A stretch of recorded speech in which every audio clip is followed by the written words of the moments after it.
Bante, saya di video kali ini mau tanya terkait dengan satu hal. Ini penting banget nih. Khususnya sekarang lagi booming, ini adalah tentang kesaktian. Nah, di ajaran Buddha itu kan juga ada, Bante ya. Kekuatan batin yang kita sebut sebagai abinya, Bante. Oh, ada. Iya. Itu beneran ada atau hanya sebuah katakanlah ilusi atau trik aja, Bante? Ya, kalau dalam literatur Buddhis itu bukan ilusi, itu bukan trik. Itu memang ada. Beneran ada? Beneran ada. Oke. Dan itu muncul karena latihan juga. Dan latihan di sini latihan yang memang menggunakan konsentrasi pikiran. Bahkan seperti praktik sila itu juga artinya orang yang bermoral itu, orang yang bermoral, orang yang mengembangkan batinnya dengan bermeditasi, itu yang akan mendapatkan abinya atau pengetahuan tinggi atau kesaktian. Dan itu bukan ilusi kalau dalam ajaran Buddha. Abinya itu apa sih, Bante? Abinya bisa diterjemahkan dulu nggak? Ya, abinya itu kan dari awalan abi dan akar kata nya. Nya itu artinya nyana, pengetahuan. Okay. Ya. Abi itu tinggi, jadi pengetahuan tinggi. Ya. Ini sebuah pengetahuan dan bukan pengetahuan biasa, tapi pengetahuan tinggi. Bukan sebagai ilusi atau halu. Ya. Atau sebagai sekedar trik sulap, bukan. Tapi ini adalah sebuah pengetahuan yang adalah pengetahuan tinggi. Oke. Kalau diklasifikasikan meskipun banyak ya, Bante ya. Kesaktian-kesaktian di luar sana kan banyak ya. Iya. Tapi kalau diklasifikasikan saya pikir yang secara garis besarnya itu kan ada 5 yang besar itu kan nih, Bante. Sangat benar, iya. Coba yang 5 itu bisa dijabarkan, Bante. Iya. Yang pertama gimana? Yang pertama itu disebut sebagai Pube Niwasanu Satinyana. Nah, nyana kan, nyana artinya pengetahuan. Ya. Pube Niwasa Nusati, dari kata Pube Niwasa Anusati. Nah, Anusati artinya mengingat. Remember ya? Remembering. Oke. Nah, Pube Niwasa, dari kata Puba dan Niwasa. Puba itu adalah yang lampau, Niwasa itu adalah tempat tinggal, rumah. Jadi Pube Niwasa Nusatinyana, pengetahuan mengingat rumah yang lama. Gimana? Kok rumah yang lama yang diingat maksudnya? Artinya adalah pengetahuan tentang kehidupan yang lampau. Oh, maksudnya di rumah yang lama itu kehidupan yang lampau, iya. Oh, oke. Jadi punya kemampuan untuk mengingat kehidupan yang lampau. Kita sebagai Buddhis kan memang punya keyakinan bahwa kehidupan kita kan tidak hanya sekali ini saja. Ya. Kita sudah mengalami banyak kehidupan di masa lampau. Oke. Bahkan kalau Sang Buddha mengatakan kan, kalau kita disuruh menghitung sudah berapa banyak kita tuh mengembara di alam kehidupan, itu sudah tidak terhitung. Iya. Kan ada perumpamaan ya. Menghabiskan air mata seberapa banyak tuh. Betul. Di 4 samudera ini. Iya, dan itu masih belum cukup. Jadi sudah sangat-sangat banyak kita hidup dalam kehidupan yang lampau. Oke. Nah, tetapi orang yang punya kemampuan ini, Pube Niwasanu Satinyana, itu bisa mengingat kehidupan yang lampau. Tidak hanya sekali, 2 kali, 3 kali, bahkan sampai ribuan kali, ratusan ribu kali, bahkan sampai kalau dalam Buddhis ada istilah Sangwata Wiwata. Alam semesta ini mengembang dan mengempis. Mengalami kehancuran berkali-kali, bahkan kehidupan yang lampau yang sudah begitu panjang, begitu banyak, itu bisa diingat. Dengan kekuatan demikian, nyana. Bante, sorry. Ini bukan hanya dimiliki oleh para biku kan ya? Petapa-petapa lain juga punya kan ya? Iya, punya. Oke. Jadi pada zaman Sang Buddha itu tidak hanya para siswa Sang Buddha dan Sang Buddha ya. Sang Buddha memiliki kemampuan ini. Bahkan para siswanya juga punya kemampuan. Banyak para siswa Sang Buddha punya kemampuan ini. Mengingat kehidupan yang lampau dan tidak terhitung. Para pertapa lain itu juga banyak yang punya kemampuan demikian. Oh, bukan eksklusif ya? Bukan eksklusif, banyak. Hanya saja dikatakan memang terkadang para pertapa lain ada kalanya kemampuannya itu terbatas. Ya, kalau di Brahmajala Sutta kan dia hanya bisa mengingat berapa kehidupan, maka banyak distorsi tuh, pemahaman yang keliru kan? Betul, ya. Anggap ini kekal. Nah, betul gitu. Oke. Karena apa? Itu masih terbatas. Dan mereka juga punya kemampuan juga, itu juga ada, ya kan tidak hanya terbatas dalam konteks mengingat hanya beberapa kehidupan, Tapi kemudian juga terbatas dalam konteks pengetahuan tentang kehidupan yang lampau. Itu juga membuat kemampuan mereka itu tidak sebanding dengan para siswa Sang Buddha, apalagi Sang Buddha. Bante, detailnya gimana sih? Dia benar-benar tahu rumahnya bagaimana, kemudian siapa dia dengan siapa ya dia keluarganya, tinggalnya di mana gitu, tahu benar. Tahu. Jadi tahu apa dulu itu tempatnya di mana, sampai dari keluarga mana, terbentuknya apa, sampai makanannya apa, bahasanya apa, dia tahu. Sedetail itu ya? Sedetail itu. Dan itu adalah ingatan loh, ingat. Karena ada kalanya begini, ini maaf saja, ada kalanya kan ada orang-orang bermeditasi barangkali kemudian melihat kayak gambaran-gambaran yang muncul. Ya. Kemudian dianggapnya sebagai gambaran itu adalah gambaran kehidupan yang lampau. Padahal itu hanya gambaran, barangkali itu adalah imajinasi. Ini kekuatan mengingat. Seperti Samanera ini, misalnya tadi pagi, kan perumpamannya apa? Apa yang barusan dilakukan, apa yang tadi pagi dilakukan itu diingat. Jadi misalnya, tadi pagi saya bangun jam 4. Masih ingat kan? Tadi pagi jam 4 saya meditasi, kemudian bangun dari meditasi, kemudian ke toilet, kemudian mandi, kemudian makan, setelah itu kemudian melakukan aktivitas lainnya. Itu diingat. Jadi kemampuan mengingat apa yang sudah dilakukan. Nah, Pube Niwasanusatinya juga kemampuan mengingat. Hanya ingatannya berkembang, tidak hanya yang tadi pagi, tidak hanya yang kemarin, tidak hanya yang setahun yang lalu, tidak hanya 5 tahun yang lalu. Ingat bahkan kehidupan yang lampau. Ingatan. Kita tahu kan ingatan kan? Ya. Kita ingat tadi apa yang kita lakukan. Jadi memang ditelusuri Bante ya, secara sengaja begitu ya. Iya, ditelusuri, melihat dia apa yang tadi dilakukan. Ya, mengingat kan seperti kita kan tadi pagi saya apalah ngingat apa kan gitu kan. Oke. Kan begitu kan, hanya saja kalau untuk orang seperti ini kan karena batinnya itu sudah begitu tenang. Kondusif ya. Kondusif karena kan memang untuk bisa mendapatkan kemampuan seperti ini, itu salah satu syaratnya itu harus punya keterampilan, punya mastery, punya wasi. Jana keempat. Itu kan kondisi batin yang sudah betul-betul konsentrasi tingkat tinggi. Betul. Nah, itu pun juga orang yang mencapai jana belum tentu juga punya kemampuan demikian. Karena itu pun juga harus dilatih juga. Karena dia harus punya determinasi juga ya. Iya, betul, harus dilatih. Iya. Jadi setelah punya mastery di dalam jana keempat itu, kemudian dilatih untuk mengingat. Oke. Ya.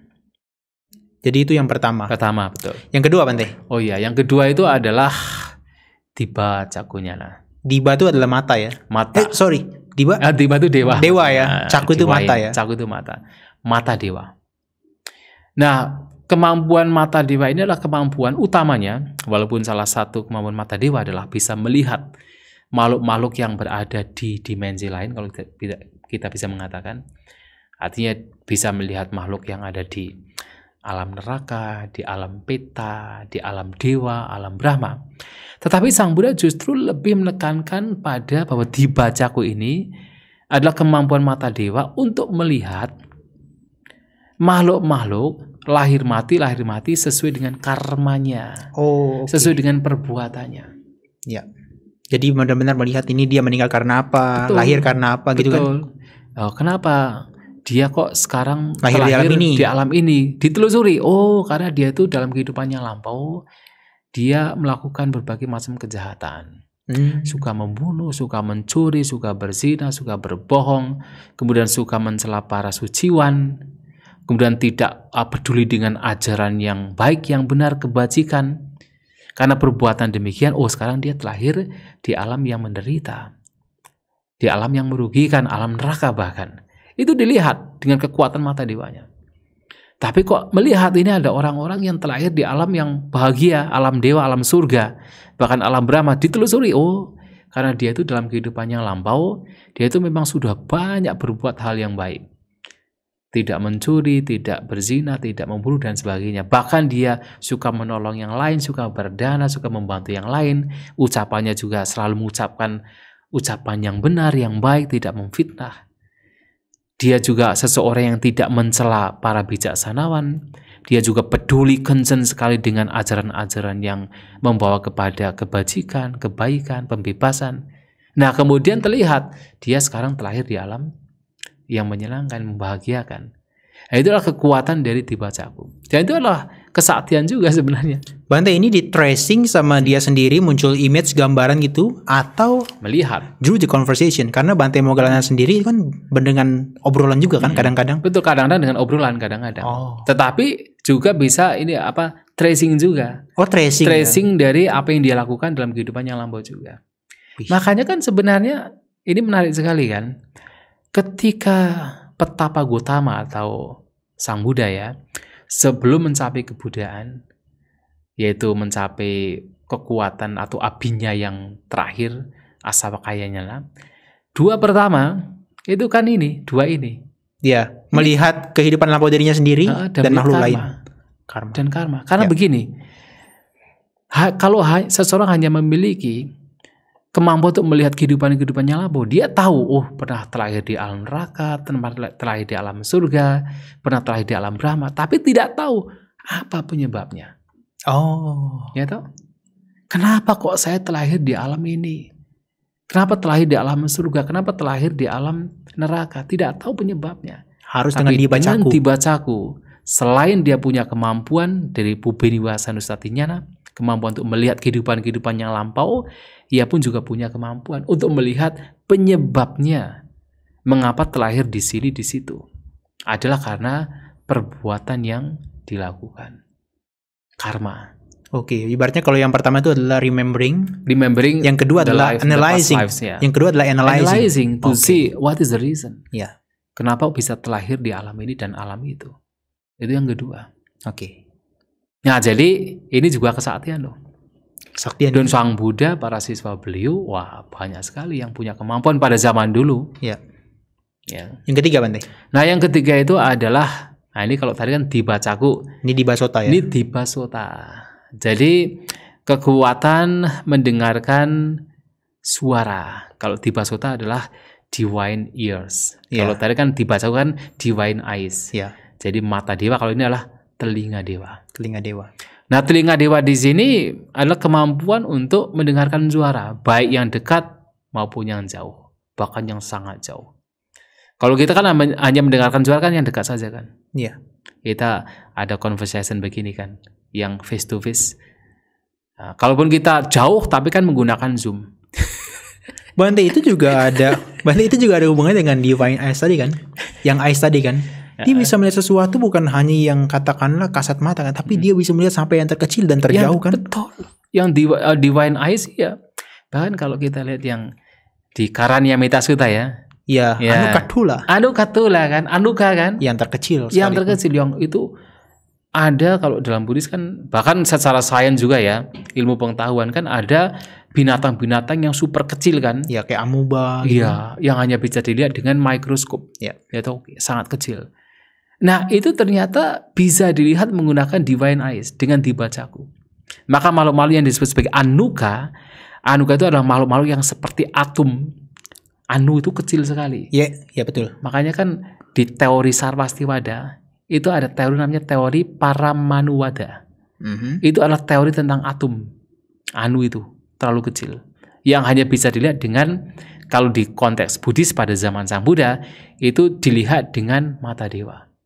Kalau sekarang dengan mesin sekarang mikroskop bisa dilihat. Tapi itu pun nggak bisa sampai sedetail mungkin kan? Ya tidak bisa. Nah, itu juga bisa dengan divine eyes. Nah, kalau divine ears atau telinga dewa ini yang ketiga ini bisa mendengarkan suara-suara yang bahkan jauh sekalipun termasuk di alam-alam lain. Jadi kalau kan sering kejadian seperti contohnya pada zaman Sang Buddha ini ada seorang pertapa namanya Magantia. Magantia ini sedang bicara dengan seorang perumah tangga, karena perumah tangga ini sebenarnya mempersiapkan tempat tidur untuk Sang Buddha. Tempat tidurnya itu terbuat dari kayak gelaran rumput-rumput gitu kan, nyaman begitulah. Wah, kemudian Magantia ini mencela Sang Buddha. Wah, ini kayaknya pertapa yang masih suka dengan kenikmatan indera gitu. Hedon. Ya. Nah, Sang Buddha dari jauh itu dengan telinga dewanya mendengar. Ini Magantia itu bisa begini kan. Makanya kan Sang Buddha mendatangi mereka. Mendatangi Magantia dengan ya upasaka itu kan, mendatangi, dan ya intinya adalah memberitahukan bahwa keyakinan atau kepercayaan dari Magandia itu tidak benar. Ya. Bahwa Sang Buddha itu masih menyukai, katakan terlibat di dalam kesenangan indera, tidak benar. Nah itulah Magandia kaget, kok tahu ya. Ya karena memang Sang Buddha bisa mendengar dari jarak jauh.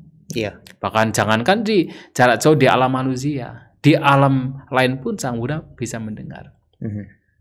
Yaitu disebut sebagai Dibasota, ya, atau Divine Ears, atau telinga dewa. Itu juga kemampuan juga, itu kemampuan yang dimiliki oleh Pak Sang Buddha dan juga beberapa siswa beliau. Bante, ini disclaimer bahwa tiga-tiganya ini dimiliki seseorang dengan prasyarat dia harus mahir dalam jana 4 ya? Betul, semuanya. Wajib ya? Wajib, Oke. Wajib. Jadi, dan harus ingat pula loh, untuk mencapai jana keempat kan orang harus punya sila yang bagus, moralitas yang bagus kan, harus meninggalkan panca niwarana, 5 rintangan batin. Jadi orang demikian bukan sekedar trik, bahkan bukan trik, ya toh, bukan trik, bukan halu, itu betul-betul hasil dari pengembangan batin, pengembangan moral, pengembangan spiritual. Oke. Dan itu sesuatu yang sangat sulit untuk diperoleh. Iya. Berarti memang itu kemampuan dari orang itu sendiri ya? Kemampuan dari orang itu sendiri. Yang ketiga ya tadi ya? Tadi yang ketiga. Ya. Nah yang keempat itu disebut ceto pariyayanyana. Ya. Artinya pengetahuan untuk melihat pikiran orang lain. Sebenarnya dikata ceto pariyaya ya. Ceto itu pikiran, pariyaya itu menutupi. Melingkupi. Oh, melingkupi. Jadi seperti covering the mind, tapi the mind of others. Artinya melihat pikiran orang lain. Bisa. Yaitu Sang Buddha, para siswa beliau punya kemampuan demikian. Oke. Oh itu kan sering sekali, apalagi Sang Buddha kan. Makanya Sang Buddha kan setiap pagi itu kan biasanya menggunakan namanya jalanya. Iya. Yaitu jaring pengetahuan untuk melihat hari ini siapa yang batinnya sudah matang. Ya kemampuan demikian bisa karena Sang Buddha memang mampu melihat pikiran orang lain. Bahkan para siswa Sang Buddha pun banyak di antara mereka juga punya kemampuan untuk melihat pikiran orang lain. Walaupun tidak se-excellent Sang Buddha, tapi mereka juga punya kemampuan. Sang Buddha selain punya kemampuan melihat pikiran orang lain, juga punya kemampuan untuk melihat cara apa yang tepat agar orang ini bisa terbebaskan. Oke. Kalau yang lain kan tidak bisa, hanya bisa melihat saja. Ya. Orang ini pikirannya dikuasai oleh keserakahan, orang ini dikuasai oleh kebencian, oleh kebodohan. Oh, orang ini batinnya sudah bersih, tidak ada keserakahan, tidak ada kebencian. Itu dimiliki dengan ceto pariyayanyana, melihat pikiran makhluk lain. Dan tidak hanya manusia, bahkan makhluk dewa Brahma sekalipun itu bisa dilihat. Kan pernah kejadian kan? Suatu kali ada seorang Brahma bernama Brahma Baka. Betul. Yang dia mengaku sakti ya, mengaku sakti, mengaku dia itu yang paling kekal gitu kan, sementara yang lainnya itu tidak kekal dan semua orang harus datang kepada dia. Sang Buddha kan dari alam manusia kan tahu pikiran Brahma Baka ini, kan langsung terbang, langsung hilang dari wihara, kemudian muncul di alam Brahma bertemu dengan Brahma Baka itu kan. Ternyata para siswa Sang Buddha, Bante Anuruddha, Bante Mahamoggallana, Bante Kassapa ikut juga datang ke sana. Tapi sama Brahma Baka itu di-challenge kan Sang Buddha? Iya, di-challenge. Coba ngumpet. Akan saya temukan kamu di mana aja. Pertama sebenarnya Brahma Bakanya kan ngumpet. Iya. Ya kan ngumpet. Tapi Sang Buddha kan bisa menunjuk. Di sini, iya. Meskipun ini nggak kelihatan kan? Betul. Tetapi ketika Sang Buddha ngumpet, Bakanya tidak bisa melihat. Karena itu adalah kondisi nibbana ya. Betul. Yang ngumpetnya bukan ini kesaktian juga.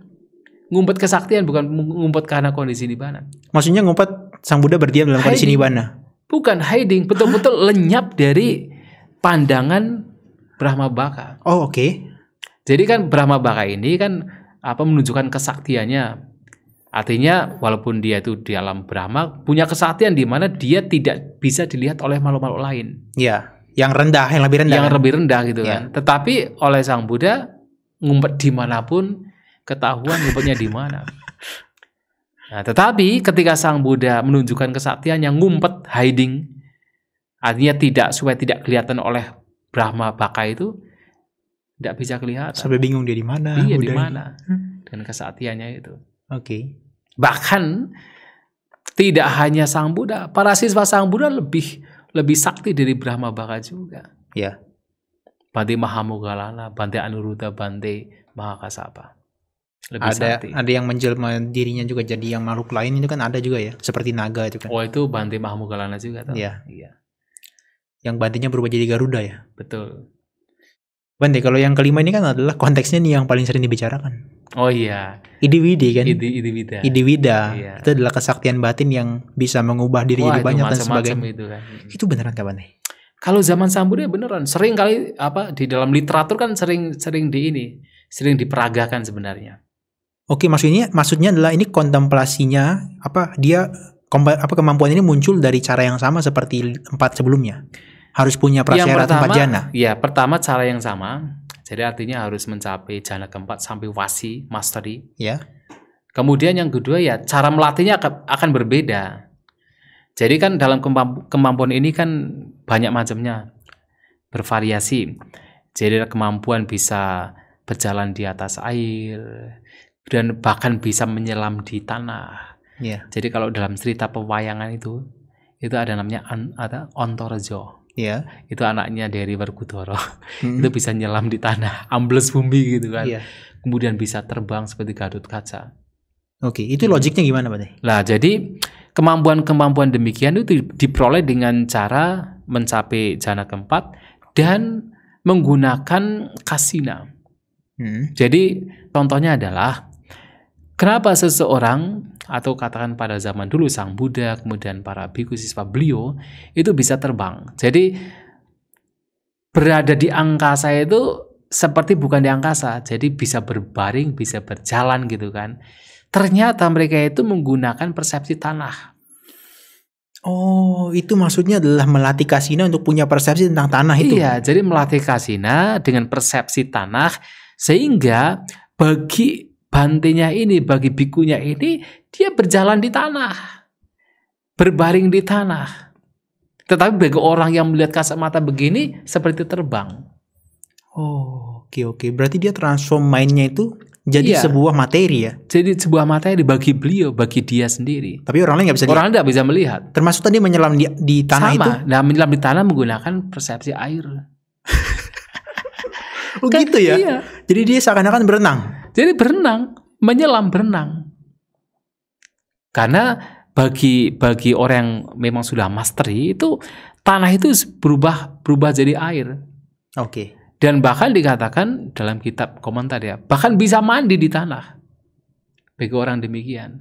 Tapi bagi yang orang biasa yang melihat, oh kok bisa ambles bumi ya? Tembus ke bawah bisa ya? Tembus ke bawah lah. Tapi bagi dia itu adalah air. Makanya pernah ada cerita, Bante Mahamoggallana pergi ke alam dewa, disentuh tanahnya itu dari alam dewa tersebut langsung bergetar goyang, betul. Itu menggunakan persepsi air. Oh. Jadi oleh Bante Mahamoggallana itu sekeliling dari istana Wijayanta di alam surga Tawatingsa itu, tempatnya Raja Saka itu dipersepsikan sebagai kolam. Sehingga begitu jempolnya diuduk-uduk begini kan bergoyang kan air kan. Iya, seperti digelombangkan ya. Seperti digelombangkan gitu kan. Gempa bumi kan begitu kan, seperti gelombangkan. Kalau pernah merasakan gempa bumi itu kayak gelombang gitu. Oke. Nah, itu dilakukan oleh Bante Mahamoggallana dengan kesaktiannya itu, Iddhivida. Nah, kemudian kenapa ada seseorang yang pada zaman Sang Buddha bisa tembus tembok, tembus gunung. Nah, itu karena apa? Persepsi ruang, menggunakan yaitu kasina ruang. Oh. Jadi bagi orang biasa melihat sebagai sesuatu yang padat, tapi bagi mereka dengan kemampuan batinnya itu melihat sebagai ruangan. Jadi tembus saja. Kalau di film Doctor Strange sekarang namanya tuh teleportasi. Jadi dia bisa pergi kemana aja dengan persepsi ruang itu mungkin ya. Bisa jadi seakan-akan nih kayak padat, kemudian dia jadi ruang, gambarkan gitu jadi ruang gitu betul, ya. Bisa pergi kemana aja. Iya, betul. Oke. Nah itu dilakukan oleh Sang Buddha, oleh para siswa beliau. Nah, kalau yang terbang itu seringkali biasanya diperagakan oleh siswa Sang Buddha. Ya, contohnya adalah ketika ada kasus-kasus tertentu di mana ada orang bingung, ini sebenarnya yang jadi guru siapa? Sang Buddha atau orang ini? Atau orang ini adalah gurunya, Sang Buddha adalah muridnya. Nah, siswa Sang Buddha ini kemudian terbang ke angkasa. Terbang ke angkasa, kemudian setelah turun, bersujud pada Sang Buddha. Sang Buddha adalah guru saya adalah muridnya. Untuk memberikan verifikasi. Ya, verifikasi. Karena apa? Kan orang kan melihatnya dari kesaktian tuh. Wah, ini sakti banget pasti, ini gurunya pasti. Enggak, muridnya. Dan sampai zaman sekarang berarti ya. Maksudnya kalau orang yang sakti dianggap itu segala-galanya. Segala-galanya zaman sekarang. Orang kan melihatnya dari sisi yang mistik, yang tidak kelihatan, yang misteri, itu yang menarik gitu kan. Dan apalagi dia bisa membuktikan dengan matanya secara kasat mata gitu kan. Itu pasti dipercaya sudah. Dipercaya sekali, dan itu menjadi inti dalam sebuah keyakinan. Kalau tidak hati-hati ya, menjadi sebuah kataan hati kayunya itu. Bukan cabangnya. Bukan daunnya, bukan akarnya, hati kayunya itu. Kalau tidak hati-hati. Jantungnya daripada kayu tersebut ya. Betul. Dan Bante sebetulnya kalau kita lihat 5 yang pertama tadi itu adalah sifatnya duniawi, ya kan? Ya betul. Sang Buddha tidak menganjurkan orang-orang tuh untuk mengejar secara intens kan sebetulnya kan, untuk 5 yang pertama ini kan. Betul. Tapi ada kesaktian pengetahuan yang tinggi yang lebih esensial dan harus dikejar sebetulnya. Betul. Asawakayanya. Nah. Penghancuran kotoran batin. Dan ini benar-benar sakti ya. Betul. Itu terpenting. 5 yang pertama sudah sangat bagus. Silakan untuk mengejar. Asal mengejarnya dengan apa? Kebijaksanaan, kemoralan, dan memang betul-betul melenyapkan pikiran-pikiran yang buruk. Itu yang sangat dianjurkan. Tetapi itu bukan final kalau dalam ajaran Buddha. Justru yang final adalah ketika seseorang punya kesaktian, punya kemampuan, punya pengetahuan tinggi untuk melenyapkan kotoran batin. Karena itu yang menjadi momok, menjadi sebab mengapa kita terus mengalami duka penderitaan. Orang sakti belum tentu terbebaskan. Tapi orang terbebaskan paling tidak dia sakti karena terbebaskan, walaupun tidak bisa terbang. Walaupun tidak bisa melus bumi. Walaupun bahkan mungkin tidak bisa melihat kehidupan yang lampau. Walaupun tidak bisa melihat orang ini mati karena karmanya apa. Tidak masalah. Tapi yang paling dianjurkan oleh Sang Buddha adalah yang terakhir, yang ke-6, yaitu asawakayanya, pengetahuan hancurnya kotoran batin. Dan itu menjadi esensi. Dan itulah kenapa yang diajarkan Sang Buddha tidak lain adalah bagaimana cara menghancurkan sebab penderitaan yang bagian dari 4 kebenaran Arya. Jadi inti the most important one adalah yang nomor 6 kan? Nomor 6. Yang menghancurkan kotoran batin. Jadi orang punya satu itu aja sudah sebetulnya lebih daripada 5 yang pertama. Itu sudah jauh. Karena yang 5 pertama bahkan dalam para pertapa lain bisa memiliki. Punya kan? Bisa memiliki. Orang lain ada Sang Buddha atau tidak, 5 hal ini masih bisa memungkinkan dimiliki.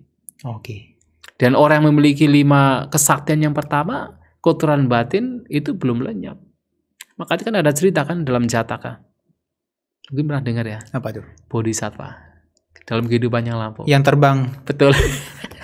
Yang jubahnya melorot. Betul. Yang perempuannya. Betul. Ya, itu kan begitu kan. Jadi artinya ini mungkin perlu diceritakan ya. Jadi kan ceritanya Bodhisattva kan terlahir sebagai seorang pertapa. Artinya dalam satu kelahiran beliaunya adalah seorang pertapa. Bodhisattva ini adalah cikal bakalnya petapa Siddhartha Gautama kan maksudnya. Betul. Buddha Gautama ini. Buddha Gautama. Tapi sebagai bodhisattva di kehidupan yang lampau kan. Dan dalam satu kehidupannya dia menjadi seorang pertapa sakti, punya 5 binya yang tadi 5 yang kita sebutkan di awal tadi. Yang disebut di awal. Termasuk salah satunya kan punya iddhivida kan. Bisa terbang. Nah, dia selalu berpindah patah mencari makanan itu di kerajaan. Dan memang penyokong tetapnya adalah sang raja dengan permaisurinya. Nah, tetapi suatu kali kan sang raja karena kesibukan, sehingga tidak bisa memberikan persembahan makanan kepada petapa ini, dan meminta istrinya, suruh nanti ditunggu ini pertapa, nanti ketika datang kemudian diberi persembahan makanan. Nah, sambil menunggu, permaisurinya itu sambil tiduran. Begitu bodhisattva yang pertama itu datang dengan terbang, kan bunyi kan kelepak-kelepak begitu kan. Nah istri dari sang raja kan kaget gitu kan, dari tidur kaget, cepet-cepet bangun, melorot semua. Dan betul-betul ya telanjang bulat gitu kan.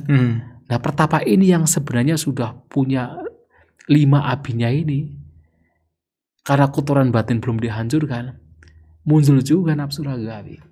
Oke. Muncul juga. Maka diibaratkan bahwasanya seseorang yang hanya memiliki 5 abinya atau memiliki jana itu diibaratkan seperti seekor ular kobra yang dimasukkan ke dalam keranjang ditutup. Sepertinya tidak ada kan, sepertinya kan tenang kan, tapi begitu tutupnya dibuka langsung nongol. Sama seperti abinya tadi kan. Betul. Ketika dia tidak ada kondisi-kondisi yang menopangnya, dia bisa hilang. Lenyap juga, bisa lenyap. Kecuali yang keenam ya. Keenam sudah tidak bisa. Itu permanen berarti permanen. Ya? Itu permanen itu. Oke. 5 yang pertama impermanen. Impermanen, ya. Terakhir permanen. Permanen, ya. Kenapa bisa kayak gitu? Ya karena kan memang setiap orang yang sudah menghancurkan kotoran batin tidak akan mungkin muncul lagi. Ya. Maksudnya begitu. Ini benar-benar menjadi yang paling terpenting, ya? Terpenting dalam ajaran Buddha. Okay. Bukan kesaktian yang kelima pertama. Walaupun orang kebanyakan manusia lebih tertarik terhadap yang 5 pertama. Tapi dalam ajaran Buddha justru yang ke-6 yang paling esensial. Banda sekali lagi sih mau tanya lagi. Yang ke-6 pun bukan eksklusif ajaran Buddha aja kan? Maksudnya siapapun yang mempelajari ajaran Buddha nantinya, dia praktis sesuai dengan Buddha Dhamma ini, bisa attain yang ke-6 ini kan maksudnya? Sebenarnya kan kalau Sang Buddha menyampaikan, kalau kita bicara agama, istilah agama kapan sih munculnya? Ya, kan sekarang saja kan? Ya. Kalau zaman dulu kan hanya sekedar ada ajaran loh. Ada ajaran. Ya. Bahkan di abad pertama kan? Iya. Maka Sang Buddha mengatakan begini, selama jalan mulia berunsur 8 ini masih dipraktikkan, maka dunia ini tidak akan habis, tidak akan kosong dari 4 jenis pertapa. Sotapana, Sakadagami, Anagami, Arahanta. Intinya kan praktek jalan mulia berunsur 8. Penekanannya praktek jalan mulia berunsur 8. Iya. Siapapun. Anyone. Siapapun. Oke.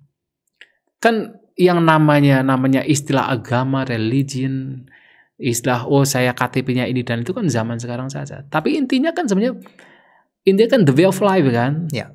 Anyone and practice this the noble eightfold path can attain what the Buddha mentioned. Yeah. Kesucian, termasuk asawa kaya nyana. Oke. Ya. Berarti jadi gimana atas uraian kita ini jadinya orang-orang silakan aja mau mencapai yang 5 pertama. Oh iya silakan. Karena apa? Ini juga baik sekali. Yeah. Baiknya adalah muncul karena kemoralan, muncul karena pencapaian spiritualitas, paling tidak adalah pencapaian jana juga. Ini baik sekali. Dan itu alamiah terjadi kalau memang orang-orang melatih mengarah ke sana. Iya, prasyaratnya dipenuhi. Betul. Oke. Tapi yang the most important one adalah yang terakhir kan? Ya, the last one. Oke. Itu adalah yang terpenting ya. Betul. Oke. Banda saya pikir untuk pembahasan kesaktian sudah cukup. Baik. Saya jadi jelas terkait dengan 6 kesaktian daripada yang diberikan di ajaran Buddha. Betul. Semoga teman-teman di sana juga nggak mengajar kesaktian yang 5 aja Banda ya. Tapi yang terakhir juga yang itu yang harus dikejar karena itu esensial. Iya. Ya. Oke, baik. Terima kasih Banda.